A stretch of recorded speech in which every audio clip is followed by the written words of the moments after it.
another bonus Tuesdays with Travis video. We're getting caught up with James since I didn't post a video last week. So if you didn't watch the last one that I just posted this morning, go watch it real quick, and then you can come back and you can start this one. But this is just gonna get us caught up. And like I said in the last video, this is gonna be our next week is gonna be our last lesson in James. So this week we are covering James chapter 4 pretty much in these two videos and a little bit of 5. So you already heard, or hopefully you already heard, first part of 4 in the last video. We're going to pick up in verse 13. Now listen, you who say today or tomorrow we will go to this city or that, spend a year there, carry on business, and make money. Why? You don't even know what will happen tomorrow. What is your life? You are a mist that appears for a little while and then vanishes. Instead, you ought to say, if it is the Lord's will, we will live and do this or that. As it is, you boast in arrogant schemes. All such boasting is evil. So then, if you know the good you ought to do and don't do it, you sin. Now listen, you rich people, weep and wail because of the misery that is coming on you. Your wealth has rotted, and moths have eaten your clothes. Your gold and silver are corroded. Their corrosion will testify against you, and eat your flesh like fire.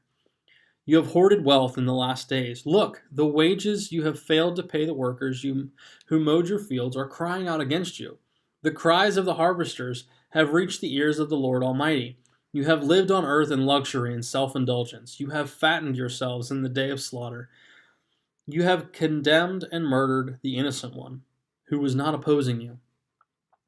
So James covers two things here, our view of the future and our view of ourselves, and both are flawed. James, as we've seen throughout this whole study, doesn't pull punches, doesn't sugarcoat things.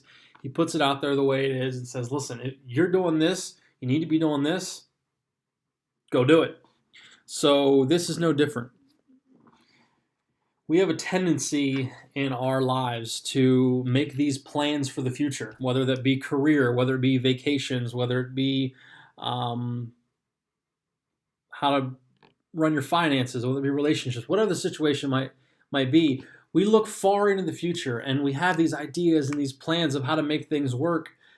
And too often we forget to include God. Not only include God, but see what He has for us first. And then plan those things. There's nothing wrong with looking to the future. There's nothing wrong with making plans. But be ready if those plans fail, and be ready when those plans change. And if you're truly seeking the will of the Lord, as we talked about in the last video, you're going to be okay with that. Because you're going to want what's best for you. Because the Lord wants what's best for you, and He knows. So if we trust Him with our lives, with our plans, with our careers, with our finances, with our families, with our relationships, whatever the situation is, if we trust Him with those, then we want His will.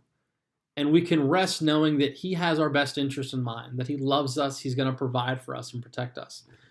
You see, if we seek His will, it'll be okay. And so as we look towards the future, our view needs to change from what am I going to do? Where am I going to go? How much money am I going to make? What is the situation going to be? If we change that from whatever that is, focusing inward, focus outward towards God and saying, God, what is your will for my life? What is your will for my family, my job, my money, my future? Lord, what would you have for me?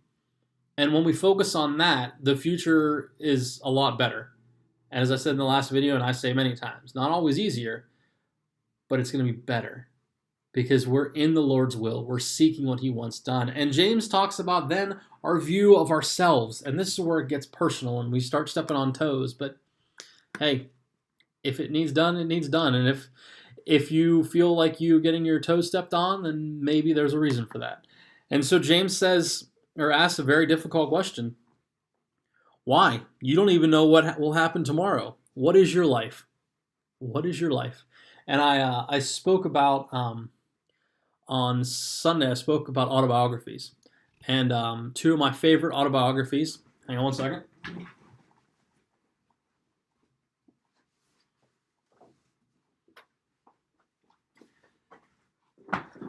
are these two. Tim Tebow, because I like Tim Tebow, football player, now baseball player. And this is my favorite autobiography I've ever read. Shawn Michaels, Wrestling for My Life. If you don't know who Shawn Michaels is, he was a professional wrestler. He now helps to train, things like that behind the scenes, but one of the greatest professional wrestlers of all time. Struggled with addiction, things like that, and because of his wife insisting that he get involved in church, and because of that, he was saved, and he devotes his life to Christ and living for Christ. And to read those autobiographies, is awesome. But as I talked about Sunday, it's probably difficult if we were to write an autobiography about ourselves. What would we call it? What would we name it? What would be the title? For instance, Shawn Michaels, Wrestling for My Life. Well, Travis Edgar, what would the title be? Or whoever you are. You know what James would title your autobiography? Mist. He just says it right here. You are a mist that appears for a little while and then vanishes. That's it. Now, I had a spray bottle that I left at home. But if you have ever used a spray bottle for a cat or for ironing or whatever the situation might be, maybe water plants, you can squirt it and see that mist. Well, that's you. That's us. That's our lifetime in the grand scheme of things. We're just here for a few minutes, a few seconds really, and then we disappear. And a really good point was made after my sermon. I was speaking with a buddy of mine after church, and he made a good point. We are here for just a little while, and that mist disappears. But if you spray that mist on the flowers, it's what that mist does afterwards. It's what that mist leaves. And, it nourishes those flowers and helps those flowers. And it's all about, being here for a little while, but serving the Lord and serving those for the Lord with that little time we have, and using that mist or using our lives to nourish others and help others and love others so that they may see Christ and they may have a relationship with him. We're not here long. Too many times, and even just this past week, lives are cut shorter than we could have even imagined, with reasons that are unexpected, or maybe they are expected through disease or things like that. We are not here long, folks. Our life is a mist in the grand scheme of things. We just appear and then we're gone. So the important thing is, because we're that mist, because we're not here long, we need to make sure every waking moment is serving the Lord and wanting to do his will, whatever that situation might be. And it goes on here to say how arrogant we've become, and we have all these riches and we have all this wealth, and I'm not rich by any means, but I've got food in my house. I've got a house. I've got a vehicle to transport. My family's not wanting. We're not struggling. And there's families out there that don't know when their next meal is going to be, let alone where it's going to come from.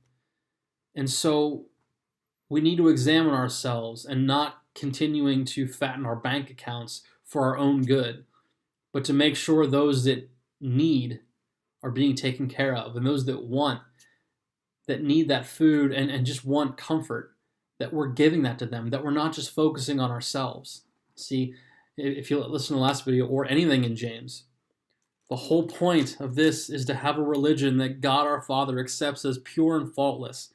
And that's to look after orphans and widows in their distress, and to not let ourselves be polluted by the world. That's what it's all about. That we help those, that we love those that need it, and that we make sure we don't become part of this world and their values. That we are in this world loving those that need loved and loving everybody and helping them, but we don't let the values of this world corrupt us. So that little time that we're on this earth, that little time that we exist, what are we going to do with it? How are we going to serve the Lord and serve his people? God bless you guys. I love you. Tune in next week as we wrap up James.